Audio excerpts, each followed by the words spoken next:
और अब एक बहुत बड़ी खबर आपको बता दें, जम्मू कश्मीर के पुंछ में आतंकी हमले के बाद ऑपरेशन वहां पर लगातार जारी है और इस हमले में 5 जवान शहीद हो गए हैं। पुंछ के डेरा की गली इलाके में 20 दिसंबर की रात से आतंकियों के खिलाफ ऑपरेशन चल रहा था और इस ऑपरेशन के दौरान 2 गाड़ियों से सेना के जवान मौके पर पहुंच रहे थे, लेकिन इसी दौरान आतंकियों ने घात लगाकर सेना की 2 गाड़ियों पर जबरदस्त फायरिंग शुरू कर दी और इसका नतीजा ये हुआ कि 5 जवान हमारे इसमें शहीद हो गए।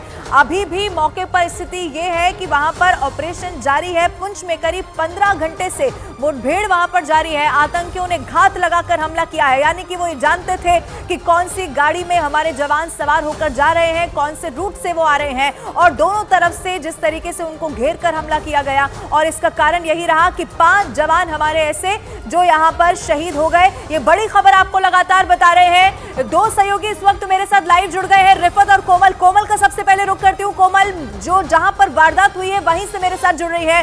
कोमल, सबसे पहले मैं चाहूंगी कि आप जरा तस्वीर दिखाइए, इस वक्त कैसे वहां पर ऑपरेशन चल रहा है, दर्शकों को तस्वीर जल्दी से दिखाइए।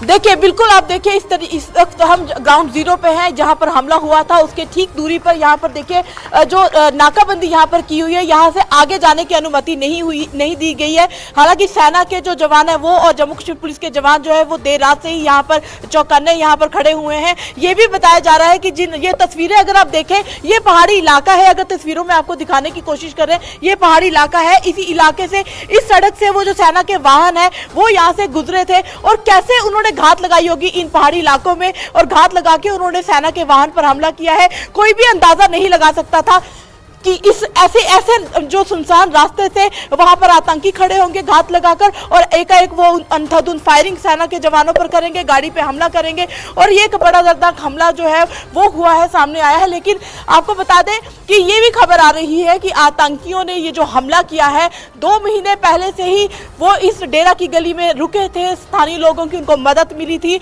और इसके साथ साथ उन्होंने 2 महीने से पहले ही यहाँ पर रेकी की थी।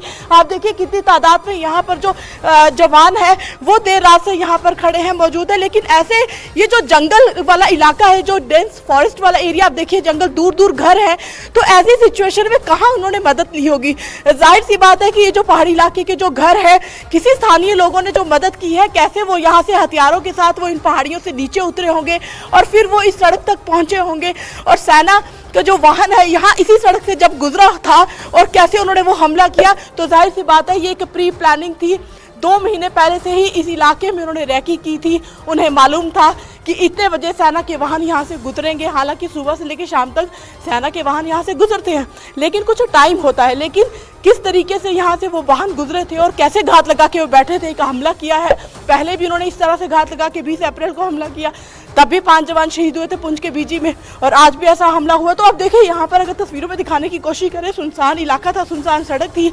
यहाँ पर रात से ही बैरिकेडिंग की गई, जवान यहाँ पर मौजूद है, सेना के सुरक्षा बल यहाँ पर मौजूद है, पूरी मुस्तैदी से यहाँ पर खड़े हैं, भारी भरकम हथियारों के साथ वो यहाँ पर चौकन्ने खड़े तो हैं। लेकिन बड़ा दर्दनाक हमला हुआ है क्योंकि यहाँ से सेना के वाहन जो गुजर रहे थे, उन वाहनों ने अपने कैंप में जाना था, वहाँ पहुँचना था, लेकिन उन्हें नहीं मालूम था कि जिस अपने इलाके में, जिस अपने डेस्टिनेशन पे वो जा रहे थे वहाँ पर नहीं पहुँचेंगे, क्योंकि घात लगाकर आतंकियों ने जो हमला किया है ये बेहद बड़ा और दर्दनाक हमला हुआ है। और इस इलाके में जम्मू, राजौरी और पुंछ में ये पहली बार नहीं बल्कि दूसरा हमला हुआ है। पहले भी घात लगाकर वाहन पे हमला हुआ, सेना के वाहन पर हमला हुआ, फिर आतंकियों ने वीडियो भी जारी किया और आज फिर इसी तरीके से ये सुनसान सड़क यहाँ से गुजरा था वो काफिला। और इस काफिले से गुजरते हुए कैसे कोई अंदाजा लगा सकता है कि घात लगाकर इन पहाड़ी इलाकों पर आतंकी बैठे थे और उन्होंने एकाएक उन पर अंधाधुंध फायरिंग की, जिसमें हमारे 5 जवान शहीद हो गए। जी बिल्कुल कोमल, उसी जगह से न्यूज़ 18 इंडिया दर्शकों को एक्सक्लूसिव तस्वीर दिखा रहा है। लेकिन कोमल, जैसा आपने जिक्र किया, ये बिल्कुल संभव नहीं है कि 2 महीने से वो यहाँ पर हो और रैकी कर रहे हो और जो आसपास रहने वाले लोग हैं, स्थानीय लोगों की मदद न मिल रही हो। इससे पहले भी हमने ये हमेशा देखा है, यानी कि वो लोग जो रहते यहाँ पर है वो मदद आतंकियों की करते हैं और उसका नतीजा ये होता है कि हमारे जवान जो हमारी सुरक्षा के लिए चप्पे चप्पे पर तैनात होते हैं, उनको अपनी शहादत देनी पड़ती है। देखिए, बिना स्थानीय लोगों की मदद के इतने बड़े हमले को अंजाम नहीं दिया जा सकता। वो 2 महीने से अगर यहाँ पर रैकी कर रहे थे, उन्होंने खाना भी खाया होगा, उनके पास भारी भरकम हथियार थे, वो कहीं रहे भी होंगे। पहले ड्रोन के जरिए पाकिस्तान से हथियार आते हैं, पैसा भी आता है, ड्रग्स भी आता है, फिर आतंकी भी आते हैं। पहले ऐसा होता था, आतंकी जब कंटीली तारों को LOC से पार करते थे तो हथियारों के साथ आते थे, खुद भारी भरकम हथियारों के साथ आते थे। लेकिन अब जब आतंकियों ने यहाँ पाकिस्तान से इस पार आना होता है, घुसपैठ करनी होती है, तो पहले ड्रोन के जरिए हथियार आ जाते हैं। लेकिन ड्रोन के जरिए हथियार कौन लेता है? स्थानीय लोग। मदद कौन करता है? स्थानीय लोग। तो स्थानीय लोगों की मदद के बिना इतने बड़े हमले को अंजाम देना बेहद मुश्किल है। मैं आपको फिर से कहूंगी कि ग्राउंड जीरो से इस समय हम आपको दिखा रहे हैं कि बेहद दुखद है कि यहाँ से गुजरा था सेना का काफिला, इसी सड़क से उनकी गाड़ियां निकली थी, जा रहे थे अपने कैंप में, लेकिन नहीं पता था कि इसी सड़क पर वो अपनी शहादत दे देंगे। और इतना बड़ा हमला जो है वो एक पाक साजिश जो रची गई है, इतने बड़े हमले को अंजाम दिया है। इसी इलाके में वो 2 महीने रहे हैं, इसी इलाके में उन्होंने 2 महीने रैकी की है, इस इलाके में खाया है, स्थानीय लोगों की मदद ली है, स्थानीय लोगों की मदद से ही वो सड़क पर पहुंचे, उन्होंने घात लगाई, हथियारों के साथ वो थे, भारी भरकम हथियार उनके पास थे। ये भी कहा जा रहा है कि अगर 2 वाहनों पे उन्होंने हमला किया है तो जाहिर सी बात है आतंकियों की संख्या भी ज्यादा होगी। गाड़ियों को रोका था, गाड़ियों को घेरा था, फिर उन्होंने फायरिंग की, तो आतंकियों की संख्या भी ज्यादा बताई जा रही है। तो जाहिर सी बात है, ठंड इतनी है, कितना ही बड़ा हाइड आउट होगा जो पहाड़ी में छुपे होंगे। 2 महीने तक अगर उन्होंने रैकी की है तो जाहिर सी बात है स्थानीय लोगों की बेहद उनको मदद मिली है, उसी के चलते उन्होंने इतने बड़े हमले को अंजाम दिया है। जी बिल्कुल कोमल, और जैसा आप बता रही हैं कि संख्या और भी ज्यादा हो सकती है, इसीलिए वहां पर ऑपरेशन भी लगातार जारी है, सर्च ऑपरेशन चलाया जा रहा है। रिफत का मैं रुख कर लेती हूँ। रिफत, जैसा कि कोमल ने इससे पहले भी बताया कि अभी भी पाकिस्तान लगातार वहां से आतंकी भेज रहा है, और ऐसा कोमल भी इससे पहले बता रही थी कि अभी भी कई आतंकी हैं जो घुसपैठ की पूरी तरीके से तैयारी में है। लेकिन इस वक्त वहां पर आप इंतजाम क्या देख रहे हैं? चूंकि देखिए, डिकोड तो ये भी खुफिया एजेंसी की तरफ से कर लिया गया है कि रेलवे ट्रैक को निशाना बनाने की साजिश है, लेकिन उनके मंसूबों को कामयाब नहीं होने देना है। उसको लेकर आपके पास क्या जानकारी, कैसी तैयारी वहां पर?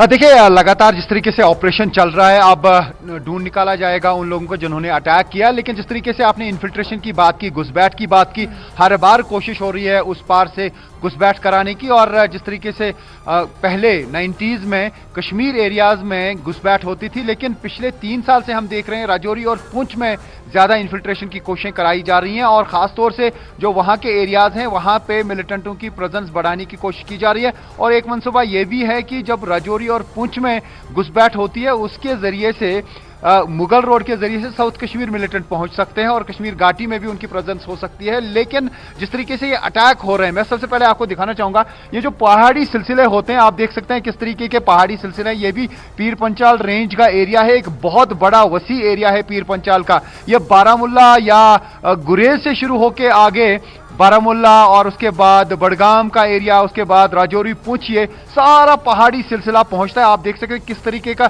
डिफिकल्ट एरिया है। और ये पॉसिबल नहीं है कि हर तरफ से सेना इस पे नजर रखे, क्योंकि बहुत सारे दर्रे ऐसे हैं जहां से इन्फिल्ट्रेशन पॉसिबल होती है, क्योंकि LOC जो है इन पहाड़ियों के पीछे है। और जब इस तरीके से इन्फिल्ट्रेशन होती है, कई जगहों पे इन्फिल्ट्रेटर्स को मारा जाता है, कई जगहों पे घुसपैठियों को मारा जाता है। लेकिन कुछ ऐसी भी दर्रे हैं जहां पे वो घुसपैठ करने में कामयाब हो जाते हैं और फिर वो बस्तियों में चले जाते हैं जहां उनको कहीं पनाह मिलती है। और उसके बाद अगर उनको कहीं टारगेट लगता है, कोई सॉफ्ट टारगेट लगता है, यानी कहीं से आर्मी की गाड़ी घुसी, कहीं से पुलिस की गाड़ी आई और उन पे हमला बोलने की कोशिश की जाती है। लेकिन हमने ये देखा था कि पहले ऐसा होता था कि कोई फिदाइन अटैक होता था, लेकिन जब पुलवामा फिदाइन अटैक हुआ उसके बाद जो है मिलिटेंट कोई फिदाइन अटैक करने में कामयाब नहीं हुए, क्योंकि फेंसिंग आर्मी कैंप्स की बढ़ाई गई, पुलिस कैंप्स की बढ़ाई गई, SOPs फॉलो किए गए। लेकिन सबसे बड़ा सवाल यहां पे यह है कि आज सेना को क्यों ज्यादा कैजुअलिटीज का सामना करना पड़ा, क्यों शायद प्रोटोकॉल में कहीं ना कहीं कमी रही है, SOPs में कहीं ना कहीं कमी रही है, जिसकी वजह से नॉन BP गाड़ियों में जो है आर्मी के लोग सवार थे और जिसपे अंधाधुंध मिलिटेंटों ने फायरिंग की, जिनकी संख्या कोई 4 बता रहा है, कोई 6 बता रहा है। लेकिन अभी बाकी डिटेल सामने आ जाएंगी, लेकिन कहीं ना कहीं इसमें चूक जरूर ये है कि नॉन बीपी व्हीकल्स में आर्मी के लोग थे जिन पे फायर का असर आया, यानी गोलियां जो लगी उसकी वजह से जो है आर्मी को कैजुअलिटी का सामना करना पड़ा। अगर हो सकता था कि इस हमले को टाला जा सकता था। रिफत, आप बने रहिएगा हमारे साथ, कोमल आप भी बने रहिए, क्योंकि जब भी घाटी में हम ऐसी तस्वीर देखते हैं तो सबकी उम्मीद बंध जाती है दिल्ली से। दिल्ली से इस वक्त संदीप बोल मेरे साथ लाइव जुड़ गए हैं। और संदीप, जब मैं दिल्ली कह रही हूं तो हम ये जानते हैं कि केंद्र सरकार की नीति कितनी जबरदस्त है आतंकवाद के खिलाफ। जब भी ये नया हिंदुस्तान है, हम जानते हैं कि अगर कोई हिंदुस्तान को छेड़ेगा तो हिंदुस्तान उसे बिल्कुल नहीं छोड़ेगा।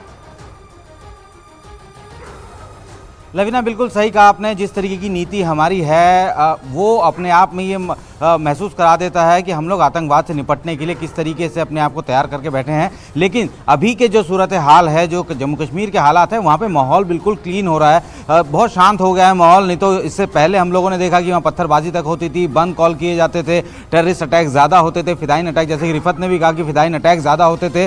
उसके पीछे की वजह ये थी कि वहाँ पर लोकल सपोर्ट मिलता था, लेकिन अब लोकल सपोर्ट मिलना बंद हो गया है, टेररिस्ट फंडिंग बंद हो गई, क्योंकि सेंट्रल गवर्नमेंट की तरफ से जिस तरीके से नकेल कसी गई उसने एक तरीके से कमर तोड़ दी है टेररिस्टों की। और यही वजह है कि अब इतने बड़े अटैक कर पाने में वो कामयाब नहीं हो पा रहे हैं। लेकिन जिस तरीके का अटैक हुआ सूरनकोट, ये एक ऐसी जगह है, ये ऑलमोस्ट एक वैली का इलाका है और एम्बुश के लिए इस तरीके के इलाके को परफेक्ट माना जाता है, क्योंकि एक तरफ वैली है और एक तरफ जो है पहाड़ है। तो ऐसे में वहाँ अगर कोई गाड़ी फंसती है तो उसको निकलना बहुत मुश्किल होता है। तो ऐसे में जो जानकारी, जो सूत्र बता रहे हैं कि 3 से 4 आतंकी हो सकते हैं जिन्होंने पहले जिप्सी पे फायर किया, उसके बाद फिर पीछे 2.5 टन जो चल रही थी, जो बड़ा ट्रक था, उस पर फायर किया। तो उसी की वजह से ये सारी चीज़ें हुई। लेकिन सबसे बड़ी बात यह है कि आखिर इस तरीके से घुसपैठ की कोशिशें यहाँ ज़्यादा क्यों बढ़ी, क्यों इतना ज़्यादा ऑपरेशंस जम्मू की तरफ ज़्यादा हो रहे हैं? क्योंकि जो नॉर्थ पीर ऑफ पंजाल यानी कश्मीर का इलाका है, इस वक्त वहाँ पे बर्फबारी शुरू हो चुकी है, इन्फिल्ट्रेशन वहाँ से हो पाना बहुत मुश्किल हो जाता है। लेकिन अभी जम्मू रीजन में बर्फबारी नहीं हुई है, तो ऐसे में यहाँ से घुसपैठ की कोशिशें इस वक्त भी जारी रहती हैं। और हम लोगों ने इससे पहले भी जितने भी बार अटैक देखे हैं, जिस तरीके के हमले की कोशिश हुई या हमले हुए हैं, उसमें ये देखा गया है कि पाकिस्तान ने अपने जो पुराने जो टेररिस्ट थे, जो कि 6-6 महीने साल भर तक जो है उन रिहाइशों में रहते हैं और उसके बाद फिर वो रेकी करते हैं और एक सूटेबल टाइम देखकर जो है उसको फिर इस तरीके का एम्बुश करने की कोशिश करते हैं, अटैक करने की कोशिश करते हैं। तो ये ऐसा नहीं है कि आजकल में ही ये टेररिस्ट अंदर इन्फिल्ट्रेशन किया होगा, हो सकता है कि ये साल भर से यहाँ रह रहे हों, बस्तियों में रह रहे हों। बिल्कुल और संदीप, और जो आप कह रहे हैं यही जानकारी कोमल भी दे रही थी कि 2 महीने से, अभी तक की जानकारी ये कहती है कि 2 महीने से वो बाकायदा वहां पर रैकी कर रहे थे। मैं कोमल का एक बार फिर से रुख कर लेती हूँ। कोमल, आप चूंकि उसी जगह पर मौजूद हैं, आप जरा एक बार फिर से, मैं चाहूंगी कि वो तस्वीर दर्शकों को दिखाइए कि जहां पर आप मौजूद हैं वहां से कितनी दूरी पर जो वाहन है वो गुजर रहा था और उसके बाद अटैक किया गया, और वहां से जो सीमा होगी पाकिस्तान की वो कितना दूरी पर होगी। जरा तस्वीर आप एक बार फिर से दिखाइए। बिल्कुल, ये तो दिखाने में भी हमें अफसोस हो रहा है कि जिस सड़क पर हम इस समय खड़े हैं, इसी सड़क से उनके वाहन गुजरे थे, वो अपने कैंप की तरफ जा रहे थे, उनका काफिला जा रहा था। तो हम जब यहाँ पर खड़े हैं, हम ये महसूस कर रहे हैं कि यहाँ से वो गुजरे थे और अगले ही पल उनको शहीद होना पड़ा। आतंकियों ने उन पर हमला किया। नहीं सोचा था उन्होंने कि आगे जहाँ अपने कैंप में जा रहे हैं रास्ते में ही आतंकी घात लगाकर बैठे हैं।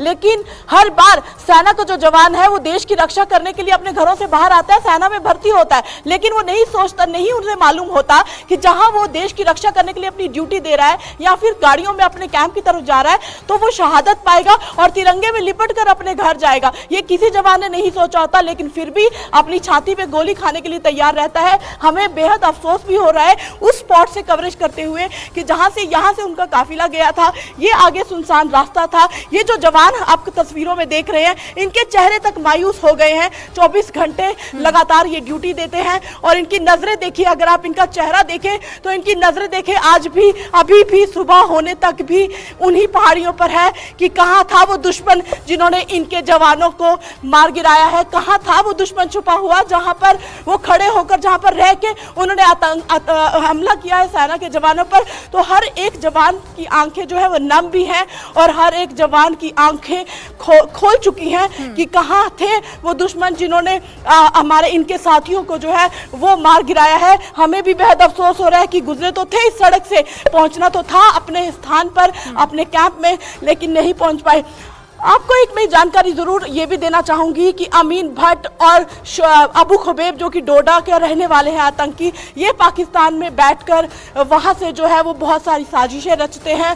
पुंछ में भी कई आतंकी ऐसे हैं पुंछ के जो कि वहां पर पाकिस्तान में समय रह रहे हैं, यहाँ पर जमीनें हैं, घर यहाँ पर है, परिवार और कोमल ये वो पाकिस्तान है जो दुनिया में मुंह की खाने के बाद तमाम वैश्विक मंचों पर अपनी आतंकवाद के मुद्दे पर बेइज्जती कराने के बाद भी अपनी हरकतों से बाज नहीं आता है। आप तीनों का बहुत शुक्रिया हमारे साथ जुड़ने के लिए। नजर बना के रखेगा, कोई और अपडेट होगा तो एक बार फिर से आपका रुख करेंगे।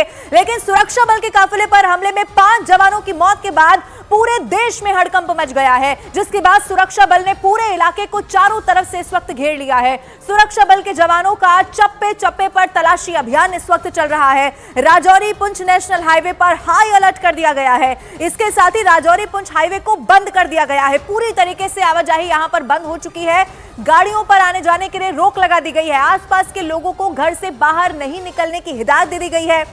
इतना ही नहीं, आपको यह भी बता दें कि इसके साथ जम्मू कश्मीर पुलिस के जवान इस वक्त अलर्ट मोड पर हैं। अत्याधुनिक हथियारों के साथ जवान पूरे इलाके की निगरानी कर रहे हैं, क्योंकि अभी भी कई और आतंकी वहां पर छिपे हो सकते हैं। उन्हें कैसे ढूंढ कर निकाला जाए, उनका खात्मा कर दिया जाए। उधर आप देखिए, खुफिया एजेंसियों ने जम्मू कश्मीर में आईएसआई के आतंक के प्लान को डिकोड कर दिया है। आइए अब आपको यह बताते हैं कि सुरक्षा एजेंसियों ने पाकिस्तान की खुफिया एजेंसी आईएसआई के किस प्लान को डिकोड किया है और इस प्लान में क्या खतरनाक वो कर रहे थे। हाईवे पर सुरक्षा बल के जवानों पर हमले की बड़ी साजिश को डिकोड किया है। रेलवे ट्रैक को निशाना बनाने की ये बहुत बड़ी प्लानिंग थी, ये भी जानकारी मिल गई है। ग्रेनेड हमले और आईडी के जरिए हमले की साजिश रची जा रही थी और बर्फबारी के बीच में कश्मीर में हमले की साजिश रची जा रही थी। अब आने वाले समय में ये तमाम वो प्लान्स हैं जो इस वक्त वहां पर किए जा रहे हैं।